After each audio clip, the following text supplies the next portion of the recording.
this is like the last 3-4 pages of the notes. And there's no way we're gonna get through all of them. And I guess I wasn't like having the intention of trying to go through all of them either. Like there's no way we'd be able to do 10 pages of notes together in 2 class periods.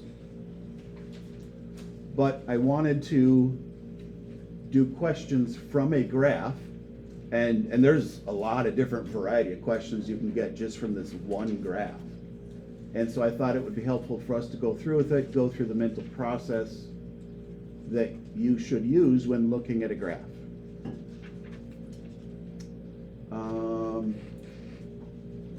Onyx, you get your headphones in? What's that graph show? Like the speed and time of things. So basically, the y is how fast it's going, and then the x is just the time, right? Perfect. All right. Yep. So that is a graph of velocity. Now, I am actually glad you said the word speed because I don't think I talked about it yesterday at all. Speed is different than velocity. And I know physics has talked about it, that's fine. In Calc, they make a very large deal about it on the questions they ask. They will ask you some questions that ask about speed. They will ask some questions that mention velocity. So velocity has a direction. Like, if I were more prepared today, I would have had my clip of Vector from Despicable Me. I loved bringing that up in pre-calc when you got to the vector section. But vectors have a direction and magnitude. Yeah, that was it, magnitude. I couldn't remember his line. But velocity is sort of like a vector. It has a direction. So velocity can be right, left, forward, backward, up, down, whichever direction. Speed does not measure a direction, and so it has no positive or negative sign. So it's the absolute value of velocity. Speed is what cars use because you don't care which direction you're driving, you just want to know how fast it is. Okay, there. So we've got a velocity graph. Number 1 references speed, although for this question it doesn't matter. When is the particle moving at a constant speed? 0 to 1. Okay, perfect. When it's at 5, actually it doesn't mention it. Oh, 5 feet per second. It says up on the directions what the, yeah. So this would be seconds apparently. So from 0 to 1 seconds. We can write it a variety of ways. I always prefer interval notation. I don't care if it's parentheses or bracket. We're not that interested in details. Like, it's not like it really makes it clear what's what. So, okay. I know we talked about this yesterday. How do we know when it's moving to the right? It's 0 to 2, if it's negative, then it changes direction. It's moving to the left. So when velocity is positive, it's moving to the right. Yeah, your answer was correct. So when velocity is positive, it's moving to the right. When velocity is negative, it's moving to the left. On a graph of velocity, positive would mean above the x-axis, negative below the x-axis. If this was a different graph, let's say this is a position graph. How would I find velocity from a position graph? Continue position over time. So it'd be the derivative or the slope. So you would look at the slope of the line if this was a position graph. So you have to pay attention to what information you have and how you're supposed to find that information, or like, you know, how it is compared to what you have. Because I think, yeah, I was gonna say, I feel like this immediately asked about the left right afterwards. So moving to the right from 0 to 2, left from 2 to 5.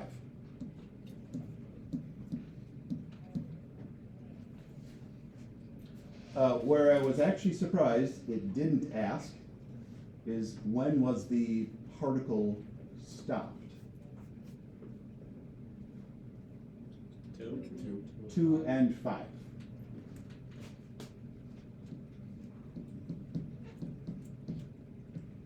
Whenever the velocity is 0, it is stopped.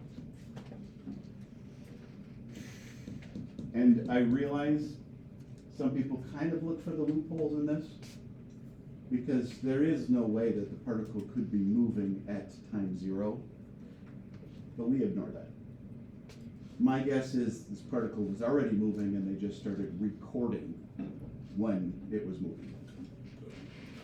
Okay, when is the particle speeding up? Oh, okay, this is a much bigger question. You've already got this? 2 to 3, How do we know that? because it's the absolute value of velocity, like the speed is increasing, even though the velocity is. It's getting faster in the negative direction. Okay. Are we coming at it from physics perspective or calc? Physics? No, it's not wrong, that's why I was asking. So in calc, we are gonna look for 2 specific things. It's moving less faster. What do you mean, you're both correct? We wrote it down yesterday. How do we know when something is speeding up? I forget what we wrote down yesterday, but I was just gonna say, Flip the page back. Is it the sign of velocity? Yeah. Sign of velocity? You have to look, you have to look at velocity and look at acceleration. If they have the same sign as each other, that's speeding up. So you guys were 100% correct, like identifying it on the picture. But when you get this question, you have to justify it. And so your justification is going to be velocity and acceleration are both positive or both negative. So positive velocity. How would I know if it had a positive acceleration though? slope's going up. It would be going upwards because that would be a positive slope. So right here, we have negative velocity and negative acceleration because it is a negative slope. This section is a negative velocity, positive acceleration. So it would be slowing down. I suppose, should I just write this on each section? Velocity, negative. Acceleration, negative. Velocity, negative. Acceleration, positive. Velocity, positive. Acceleration, negative. Velocity, positive. What would be the acceleration in that first part? 0. It has a slope of 0. It's basically like you have the car on cruise control. You're not accelerating or decelerating. Okay, so we'll use, let me erase the stops. That's like it's too much stuff here. We're gonna use this information to figure out speeding up, slowing down.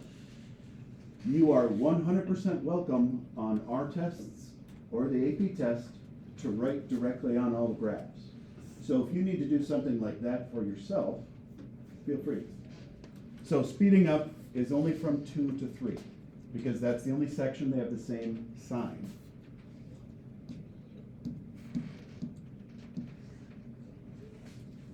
Slowing down has 2 separate portions where it would slow down. 1 to 2.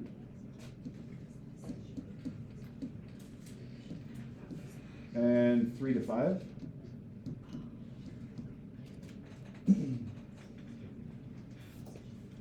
Now, to me, it's kind of,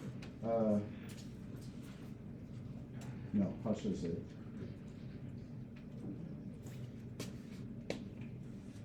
Owen. Yeah, take the headphones. When is the velocity increasing? Yeah. Okay, how do we know? Like, what do we look for? You're looking for when the velocity is above the x-axis and moving up. For looking for velocity. Got you? Anybody think different? I'd say 3 to 5 degrees from a negative approaching 0, so it is going. Okay, oh, same thing? Okay. We only know from 0 to 5. Oh, different answer. No, I would actually like the side with magnitude. Oh, changing yours, okay. Yeah. Isn't that like when it's accelerating, so it would be what's positive acceleration? So the change in velocity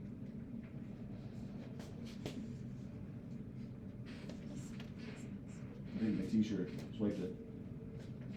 The change in velocity would be the derivative of velocity. So if it asks about velocity increasing or velocity decreasing, it's asking for when is acceleration positive?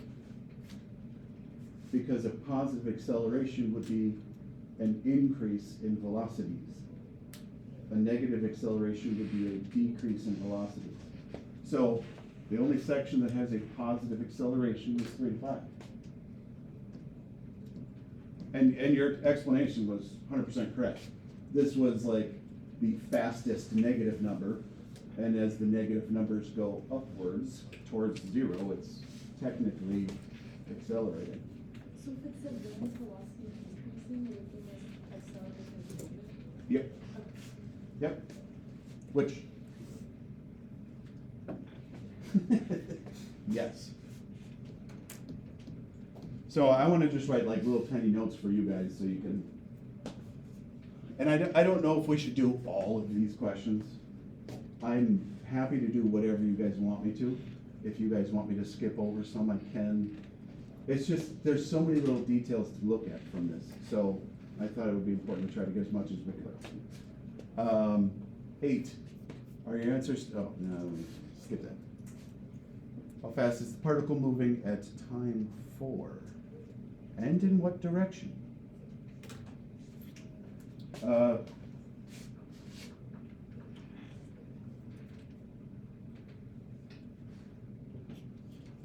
question 9 and 10 the same? Let's just go with that. Oh. No. I mean, they're sort of the same. The word moving to me means speed. It means they don't care if it's positive or negative. They just want the actual number. And then when it asks what direction, that references positive or negative. Velocity combines the two of them together. It wants the number and the direction. So to me, it's a similar question, but different perspective, different focus.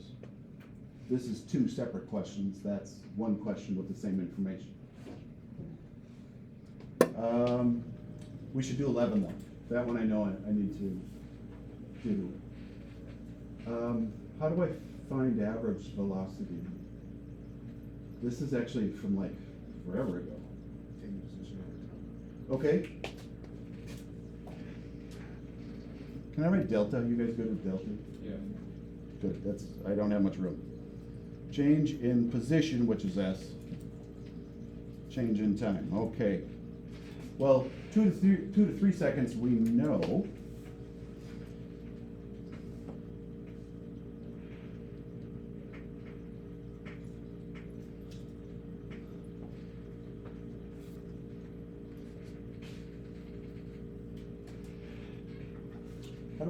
How do we figure out, oh, actually you guys did this in physics too, that's right, because somebody answered it yesterday. How do we figure out how much distance was covered from 2 to 3 seconds? Because that's the change of distance, how much distance was covered. Oh, maybe you guys don't know. Is it the area under the? Yeah, it feels strange, but it's asking us for the area. So from 2 to 3 seconds,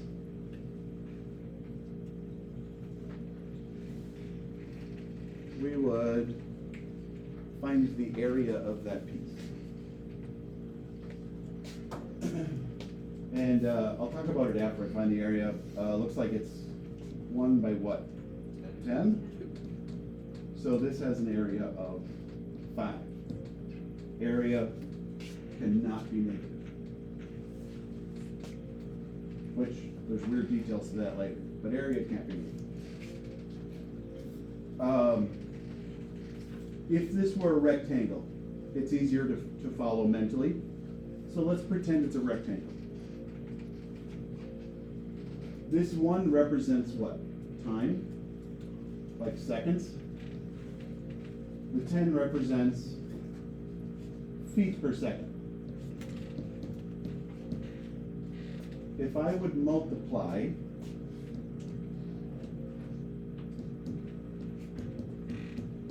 one second times 10 feet per second times the half to make it a triangle, the seconds would cancel out. And our answer would be in feet. So if you want to know what it finds when you find area, you can always look at the labels to figure out what it's going to tell you. Like if this was an acceleration graph, the area would tell us velocities. You're going to be given different graphs and going to be asked different questions about them. So you kind of almost have to be able to figure out like which direction to go for stuff. Okay, so this triangle covered 5.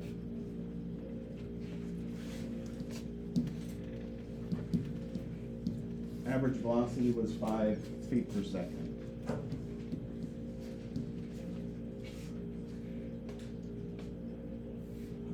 You definitely will be asked when the particle changes direction. Sure.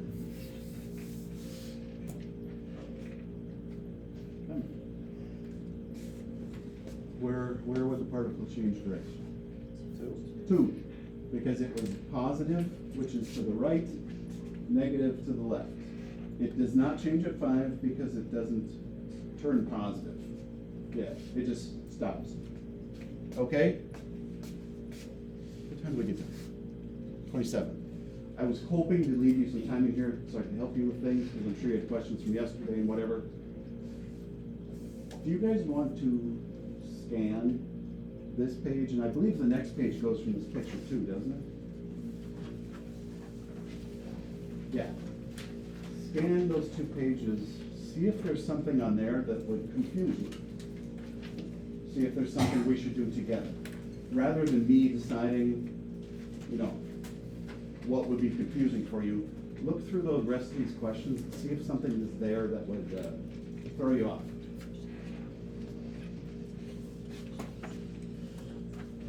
Because I mean, we could technically fit in these 2 pages of questions, but there's actually still one topic left to cover. So, really rushed this week.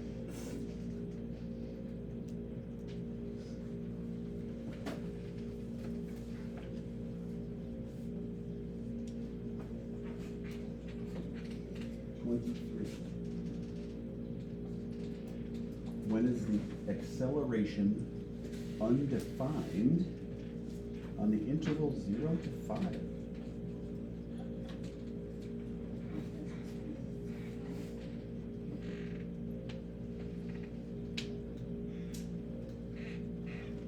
So,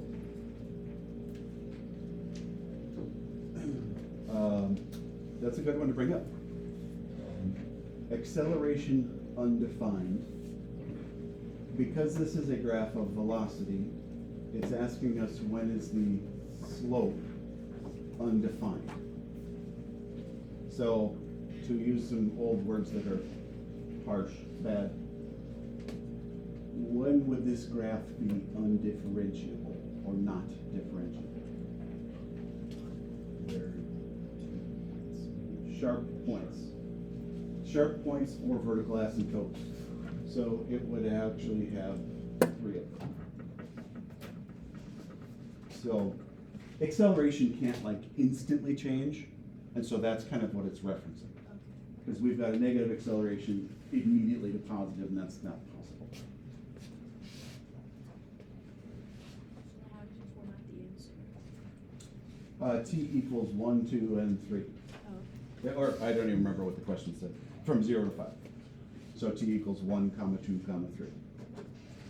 Mhm. Am I getting the impression the rest of these are okay? Now, you do have all the answers to these as well. So I always post the filled out notes for you guys. So if you decide one of these is confusing, like if you try them on your own, you could always look them up. I actually did post the answer key to section 7 homework as well, because I don't want you to have to wait till next week to figure out if you're doing something right or wrong. I realize some of you may study over the weekend, because maybe this is the only time you can. Can you do 19? What is the average speed over this 5-second interval?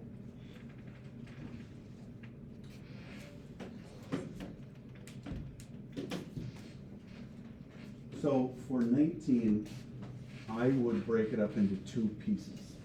So the only difference between average velocity and average speed, speed doesn't care if something's positive or negative.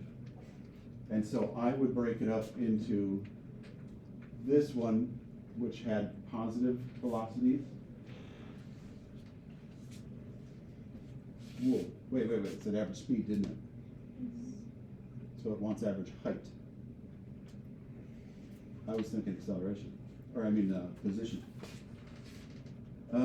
Average height. Well, I'm still breaking it up like this because of the positives and negatives. Average height. I'm trying to think how to say this in words that'll be easy to follow.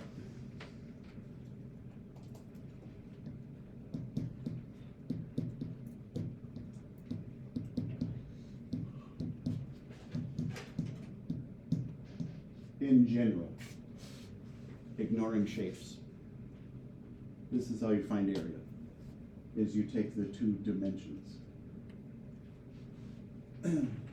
When you guys use a formula like triangle or something like that, it actually manipulates this basic formula to start with. Like a trapezoid formula changes the heights by finding the average of the 2 pieces. A triangle changes the height because you need to cut it in half to average the 2 heights. So this is how every area is found. They're just manipulated to change for the shape. If our goal is to try to figure out that answer, we're going to take the area divided by the width. And so we're going to do it for the 2 pieces separately, because this one was positive, this one's negative, and we'll make them both positive. And then combine them. Actually, we could just add their areas to start with and then divide by 5. So trapezoid, 2, 1, averages to 0.75 times 1, no, that's 5. 0.75 times 5 is something. Triangle, 3 by 10. Triangle's 15. God, I don't know what that is. 3. 4.2. 4.25? Yeah, I'm 4.25. No. 3.75. So 4 of them, 4 75 cents would be $3. And then add another 75 cents. I think. So we would take 18.75 and divide it by 5.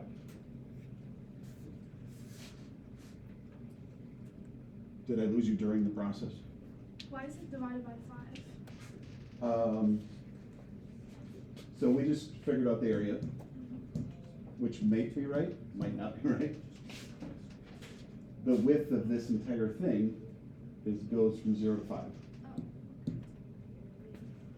That's why the 5. Where'd you get the 0.7? I did the trapezoid formula in my head. So the trapezoid formula is 1/2 base 1 plus base 2. That would be 0.75. Wait, is it? That's 1.5, isn't it? Yeah. God dang it. I didn't get 0.75.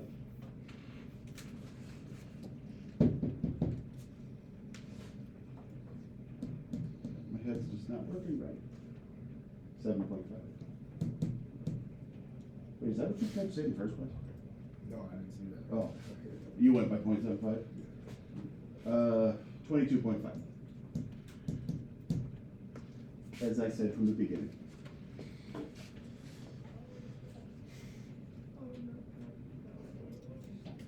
Gotcha. Is your brain hurting from calc right now? Okay, I'll get to the last topic and then we'll be done. I can tell you guys have fit a lot of information in already. This page, FYI, just basically tells you what all the things are if you need it. Like average velocity, speed, you know, like, it tells you the various things you might need to know. This, I don't know if we would consider this useful or not, but it doesn't matter. The effective 1 unit change. So here's like an example of how this would be set up. For speeds between 30 and 75, the stopping distance for your car follows this formula. For a vehicle traveling at 65, let's find how long it takes to stop at 65 and 66. That would be a 1 unit change. What is the stopping distance needed for an increase in speed by 1 mile per hour? This would be the actual 1 unit change. We can estimate the derivative answer. So the instant change, we can estimate the instant change by subtracting original function answers. That's what this is asking. So the little squiggly says you are estimating or approximating. Original function plus 1 minus original function at the number you're looking at. I don't know if you even want me to do more on this or not. To me, the questions are not very useful. The only time this would be any benefit is if there's no way for you to find a derivative, because you obviously have an equation. I guess, oh, maybe the answers could be given to you in a table. Then you wouldn't have an equation.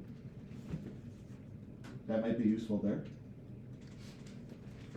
So an example is, if you are trying to find the derivative at 12, you can approximate that answer by doing the original function at 13 minus the original function at 12. This would be 1 unit change on the original function, would be approximately the instantaneous change of 12. And that's because you're basically doing the slope formula between 2 points that are 1 unit apart. But they don't write the bottom part because they don't want you to get confused. But it's the slope between 2 points that are 1 unit apart. I just don't find it useful. I don't like the topic, but it's in here. It's on the Aiken test sometimes. I've seen it like every 5 years on the last tests.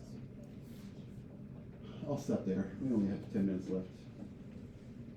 I'm pretty sure your brains are full from the whole week. This has been a very, very big unit. Like, if we had to take a test on the entire unit, I could see you getting pretty stressed out because that would be a lot of information. And trying to study for it is difficult. Like just these 2 sections we did this week have a lot of information in them. We did product rule, we did quotient rule, There was something else in 2.6, wasn't there? 2.7, 10 pages of a variety of topics. They're all sort of related because they're all derivative information. Okay,